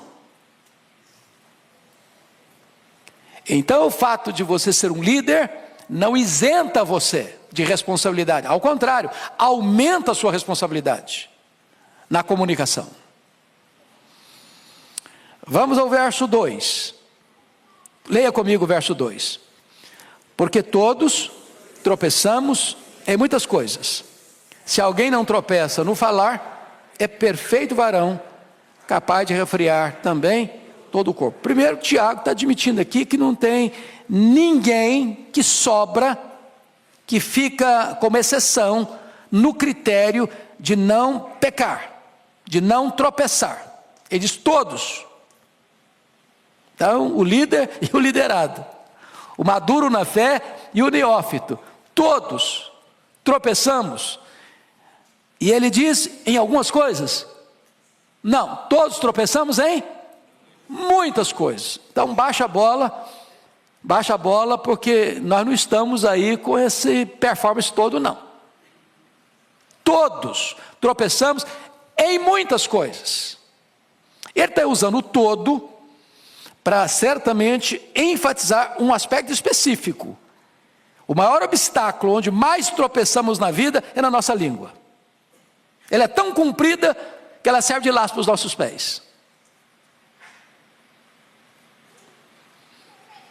E agora, depois que ele trata disso, é como se ele mostrasse para nós duas figuras. Alguém já disse e eu concordo. A língua ou a palavra falada é como uma flecha que você lança. Depois que você a lançou, você não a recolhe mais. Falou, não dá para engolir mais essa palavra que você falou. Ela vai atingir, vai ferir, vai machucar alguém. Segunda figura, a língua é como você subir no alto de uma montanha e solta um saco de penas. Não dá para recolhê-las todas mais. Então, notinha de rodapé e conselho. Não discuta em mídias sociais. Isso é soltar um saco de penas. Não adianta depois, mas eu vou ter direito de resposta. Não, o que você falou vai alcançar um outro horizonte. O seu direito de resposta, ou a sua defesa, ou a sua apologia, não vai alcançar as mesmas pessoas. Então, cuidado, prudência, porque falou, não dá para recolher todas as palavras mais. Bom, dito isto, então agora vamos observar algumas coisas interessantes. Ele vai usar aqui 6 figuras sobre a língua. A figura do freio, a figura do leme, a figura do fogo, a figura do veneno, a figura da fonte e a figura das árvores frutíferas. São 6 metáforas que ele vai usar. Instrutivas. Tiago é prático, Tiago é o Provérbios do Novo Testamento. E ele quer tornar esse assunto tão pedagógico, tão fácil de entendimento, que a melhor maneira de você ilustrar, ou orientar, ou clarear um conceito, é dando exemplo, usando figuras, imagens. Uma imagem ou um símbolo vale mais do que 1000 palavras. Então, notem comigo, por favor, versos 3 e 4. Vamos ler esses 2 versos juntos. Vamos lá? Ora, se pomos freio na boca dos cavalos para nos obedecer, também lhes dirigimos o corpo inteiro. Observai igualmente os navios, que sendo tão grandes, e batidos de rijos ventos por um pequeníssimo leme, são dirigidos por onde quer o impulso do timoneiro. Então, quais são as duas figuras que ele usa aqui? A figura do freio e a figura do leme. Eu não sei quantos aqui tiveram o privilégio, como eu, de nascer na roça, porque nascer na roça é um privilégio, sabia? É um privilégio, você tem conhecimento dos dois lados da vida. E você já viu um potro, um cavalo jovem, com força? Ele é selvagem, ele não é dominado, não se pode montar nele, a não ser um profissional. Por quê? Porque ele tem força, e a força dele não está o quê? Domesticada. E ele é um risco, ele é uma ameaça, ele é um perigo, ele vai usar a força dele para ferir você, para derrubar você, para machucar você. Mas acontece que tem profissionais, são os domadores, e botam um freio na boca dele, daqui a pouquinho ele é domesticado. Uma criança pode subir nesse cavalo, ele tem a mesma força, ele tem o mesmo potencial, ele tem a mesma capacidade, mas agora ele obedece comando. Então, assim como o freio controla um cavalo que tem toda a força, mas não usa essa força para destruição, mas para o serviço, a língua, sendo um pequeno órgão no corpo, vai controlar você, para você não ser intempestivo, para você não ser destemperado, para você não trazer tragédias na hora de comunicar-se, mas ser o quê? Disciplinado. Segunda figura, um navio. Navio é grande, carrega muita carga, transporta muita gente, singra as águas dos oceanos mais profundos, suporta rajadas de ventos violentas, mas esse navio tão grande é dirigido por um pequeno leme, e o timoneiro está lá no leme, e vai guiando o navio, para que ele não se arrebente nos rochedos, para que ele não passe perto dos icebergs e rasgue o casco e chegue ao naufrágio. Esse pequeno leme na mão do timoneiro é que vai conduzir o navio para onde o timoneiro quer, um lugar seguro, para sair e chegar em segurança. O que ele está dizendo? Que a nossa língua tem o poder de nos dirigir no meio das tempestades da vida, para não nos arrebentarmos nos rochedos da história, para não sermos feridos e nem ferirmos alguém com a nossa língua. Se você controla a língua, você tem bênção sobre você, e bênção na vida dos outros. Deixa eu ilustrar como a fala pode ser abençoadora. Acho que todos vocês já leram e conhecem a história do pastor batista Martin Luther King, pastor batista, em Montgomery, no estado do Alabama. Ele se levanta em 1960 para combater de forma pacífica o problema da segregação racial nos Estados Unidos. E vocês se lembram do famoso discurso dele, I have a dream, eu tenho um sonho, proferido no Memorial de Lincoln, em 1963, onde ele diz que o sonho dele é que um dia os seus filhos fossem julgados pelo seu caráter e não pela cor da sua pele. Isso leva então os Estados Unidos, no ano seguinte, 1964, a sancionar a lei, acabando com a questão da segregação racial, e nesse mesmo ano ele recebe o título de Prêmio Nobel da Paz. Ele vem a ser assassinado no dia 4 de abril de 1968, em Memphis, no Tennessee. Mas a causa pela qual ele se levantou e usou a sua língua para comunicar essa mensagem, trouxe uma grande vitória para o povo da América. Você pode usar a sua língua para transformar o local, para mudar o ambiente, para abençoar a nação. Como você pode usar a sua língua também para semear contendas e guerras e tragédias. E a história está eivada de exemplos dessas tragédias. Vamos à segunda figura nos versos 5 a 6. Leia comigo, por favor, 5 e 6. Assim também a língua, pequeno órgão, se gaba de grandes coisas. Vede como uma fagulha põe em brasas tão grande selva. Ora, a língua é fogo, é mundo de iniquidade. A língua está situada entre os membros do nosso corpo. e contamina o corpo inteiro. E não só põe em chamas toda a carreira da existência humana, como também é posta ela mesma em chamas pelo inferno. Então agora ele está usando duas figuras. Ele está usando a figura do fogo. E lá no versículo 8 é que vai usar a figura do veneno. Eu não vou explorar aqui por enquanto. Mas vamos pensar aqui nessa figura do verso 5. Vede como uma fagulha põe em brasas tão grande selva. Vocês certamente estão acompanhando e acompanhar, graças a Deus as chuvas estão chegando, mas nós vivemos meses agora, um mês e pouco, uma das maiores tragédias do Brasil, um incêndio criminoso que atinge o Brasil de norte a sul, de leste a oeste. E vocês acompanharam que muitas pessoas fizeram isso propositadamente, acendendo um isqueiro, ou jogando uma guimba de cigarro, queimando pastagens, matando o gado, queimando lavouras, destruindo florestas, apenas um risco de um palito de fósforo que você sopra e apaga, ou um isqueiro que você acende para acender um cigarro, acender um fogo num fogareiro, pode gerar um incêndio de proporções terríveis, devastadoras, causando morte, destruição, prejuízo. Talvez nós pudéssemos usar um segundo exemplo, que vocês também devem ter informação. O incêndio que aconteceu no dia 8 a 10 de outubro de 1971 em Chicago, quando Moody fazia lá uma cruzada. Para vocês terem uma ideia da gravidade desse incêndio, 100 mil casas atingidas, 17.500 prédios atingidos, centenas de pessoas mortas.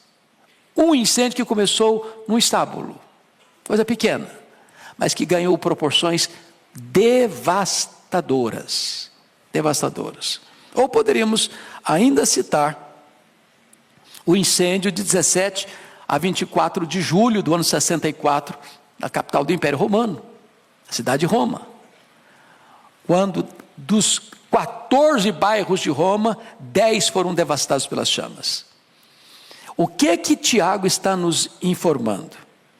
Que uma palavra mal colocada, maldita, ou bota junto, maldita, ela pode ter uma destruição devastadora.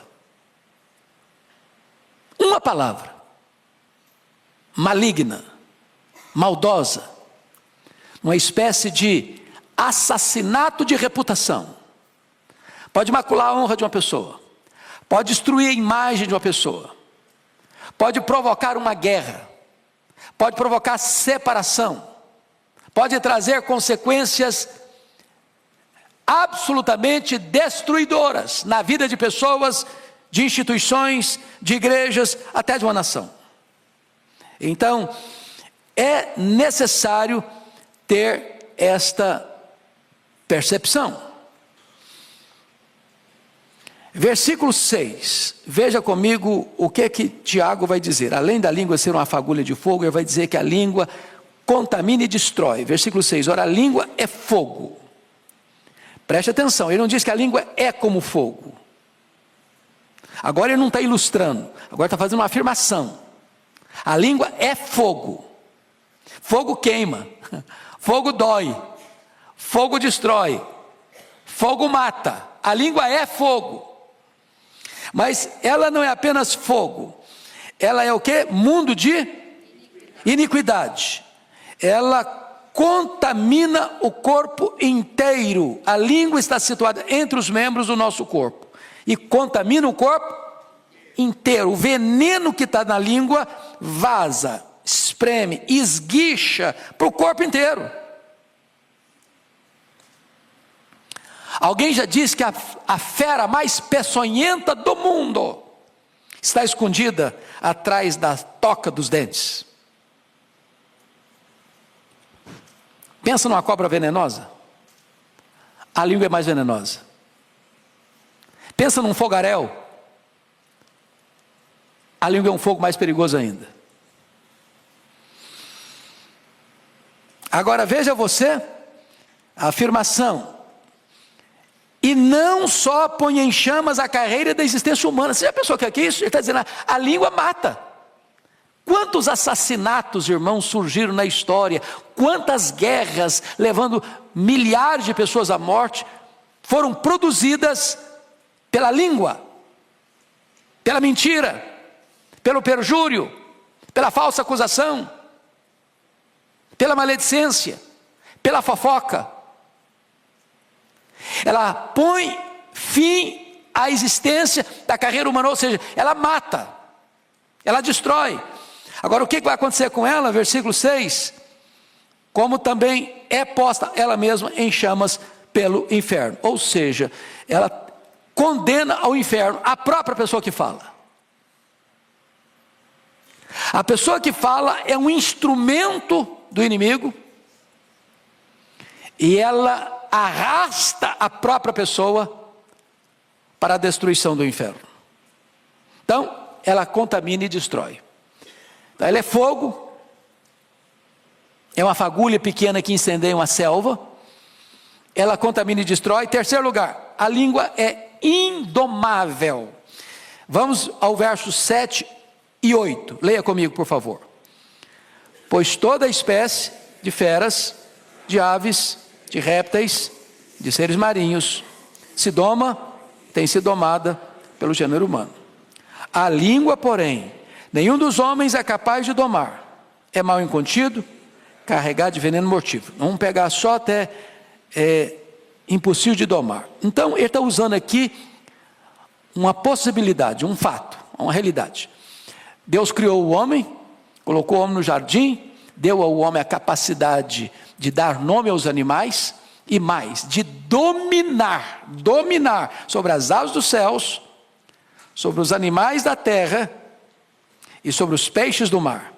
Ou seja, o homem recebe o poder de Deus para domesticar e dominar os animais voláteis, os animais terrestres e os animais aquáticos. O homem tem esse poder e de fato o homem tem exercido esse papel. Ele doma mesmo as aves dos céus, os animais da terra e os peixes do mar. O homem tem essa habilidade, essa gestão, esse governo concedido pelo próprio Deus. Agora, depois de fazer essa declaração tão ampla, ele diz assim: a língua, porém, nenhum dos homens é capaz de domar. Quantos homens não conseguem domar a língua? Quantos? Nenhum. Então, baixa a bola de novo. Nenhuma pessoa nesse auditório, nem nas milhares de pessoas que estão nos assistindo, pode cruzar os braços. Isso aí não tem nada a ver comigo. Eu sou um perfeito varão que nunca tropecei na minha língua. Quem de nós ousa dizer que nunca errou?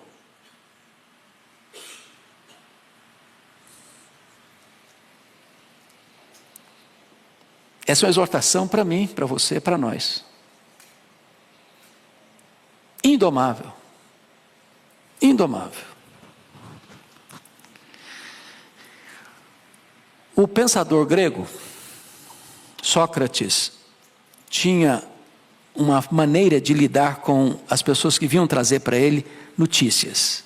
Nós temos que tomar muito cuidado com as pessoas que vêm trazer notícias, porque elas querem nos informar, mas na informação vem uma dose de veneno. Não é assim? É o correio sem fio. E às vezes é o pecado que a alma de Deus mais abomina, é quem semeia contenda entre irmãos. E às vezes essa piedosa informação acontece até na reunião de oração, sabia? Tem que orar pelo fulano. O fulano está encrencado. Aí conta a história do fulano. Arrebenta com o fulano. Destrói a reputação dele. Joga farinha no ventilador, para depois dizer que está pedindo oração.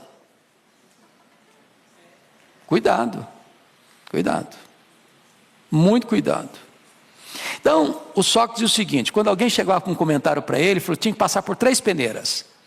O cara veio trazer um comentário para você. A primeira pergunta: isso é verdade? Eu ouvi que é verdade. Bom, então você não tem certeza. Me contaram. Bom, então você está recebendo informação de segunda mão. Segunda peneira. Você já falou isso para a pessoa? Você está trazendo informação da outra pessoa, já falou com ela?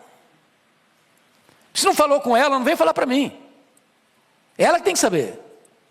É sobre a vida dela. Terceira peneira. Isso vai ajudar a resolver o problema? Você me contar? Porque se não vai ajudar, nem me conte, não tem interesse em saber. Bom, esse cara não era crente, mas o conselho serve. O conselho serve. É verdade? Você já falou para a pessoa? Isso vai ajudar a resolver o problema? Então, cuidado com essa língua que é rebelde, é um cavalo que não se doma, é um navio sem leme. Cuidado. Mas aí ele vai usar uma outra figura agora, como disse para vocês, que é a figura do fogo e a figura do veneno. Olha o versículo 8, parte B.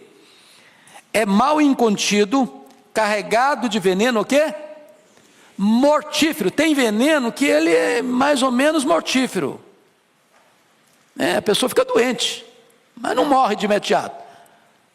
Agora, se você tomar um copo de arsênico, vai cair mesmo. Vai morrer mesmo. Então, o que ele está usando? As duas figuras que ele está usando é que tanto o fogo quanto o veneno são dois instrumentos de quê? De destruição. De destruição. E ele está usando essas duas figuras para dizer para você que a língua tem esse poder destrutivo. Uma pequena dose mata e destrói. Mas ele vai usar uma quinta figura aqui ainda. Versículo 9 e 10. A língua é incoerente. Leia comigo o versículo 9 e 10. Vamos lá? Com ela bendizemos ao Senhor e Pai. Também com ela amaldiçoamos os homens, feitos à semelhança de Deus. De uma só boca procede bênção e maldição. Meus irmãos, não é conveniente que essas coisas sejam assim. Então, ele está usando aqui duas realidades e dando um conselho. Quais são as duas realidades? É que a língua é incoerente. Como assim incoerente? Com ela nós bendizemos a Deus. Aqui no culto público. Ali no pátio. Ali embaixo, a gente já fala mal do irmão.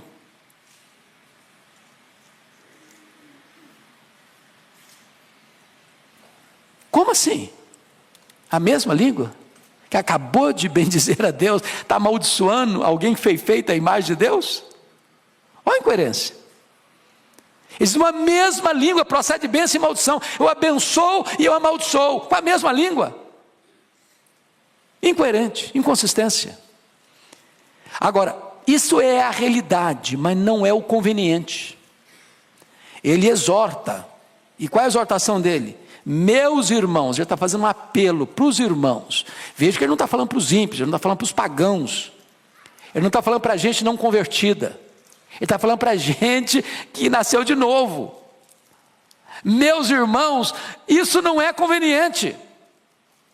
Não é porque as coisas acontecem que você agora, não, mas é isso mesmo, nós somos todo mundo fraco mesmo, nós somos tudo pecador mesmo, então deixa eu soltar a língua, deixa eu soltar mesmo o verbo, deixa eu falar o que eu quiser falar, e ninguém tem nada a ver com isso. Tem sim. Tem sim. Aquele que não refreia a sua língua, enganando o próprio coração, a sua religião é o quê? Vã. Bom, dito isto, vamos encerrar com o último ponto que ele menciona para nós. Se a língua tem o poder de dirigir, como o freio do cavalo e o leme do navio, se a língua tem o poder de destruir, como o fogo e o veneno, em terceiro lugar, a língua tem o poder de deleitar, como uma fonte e como uma árvore frutífera. Essa é a linguagem dele dos versos 11 e 12. Leia comigo, toda a igreja. Acaso pode a fonte jorrar do mesmo lugar o que é doce e o que é amargo? Acaso, meus irmãos, pode a figueira produzir azeitonas, ou a videira figos? Tampouco fonte de água salgada pode dar água doce. Ele está, de certa forma, só mudando as figuras para mostrar novamente a incoerência da língua.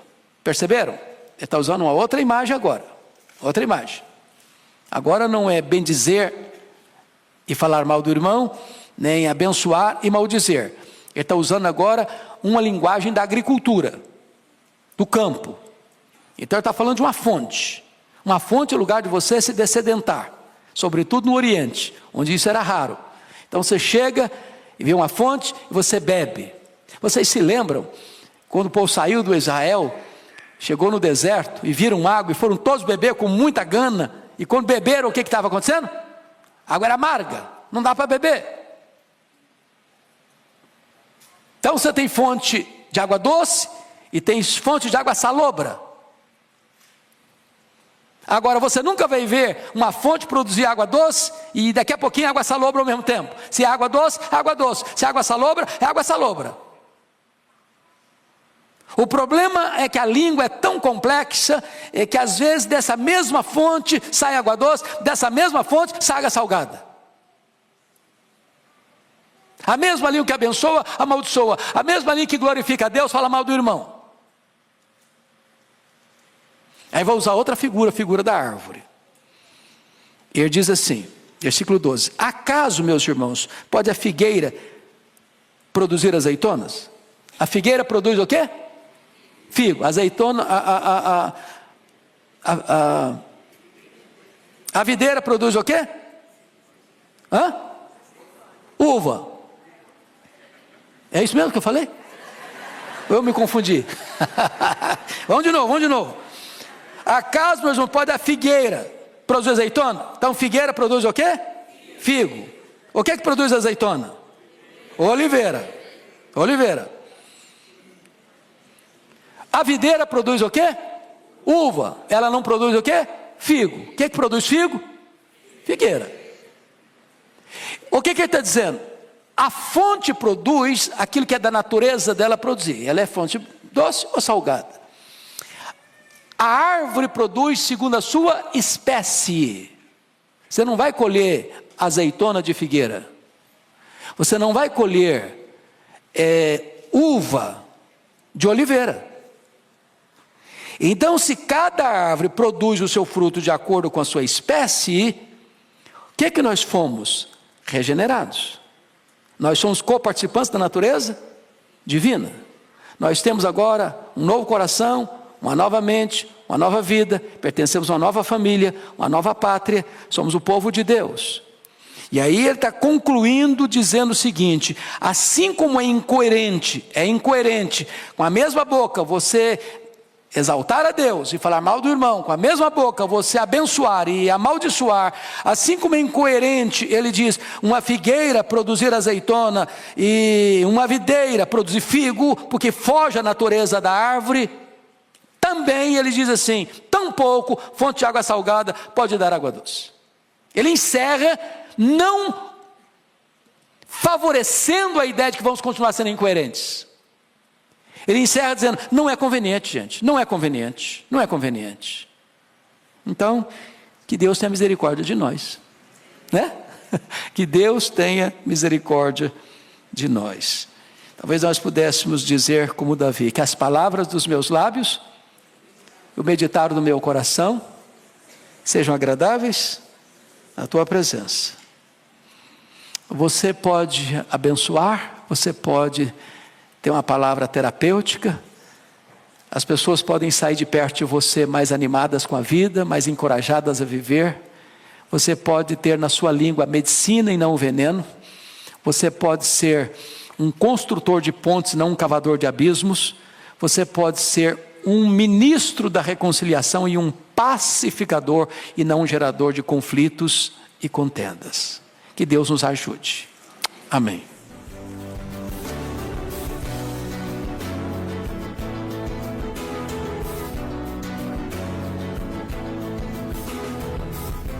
Palavra da Verdade, com Hernandes Dias Lopes.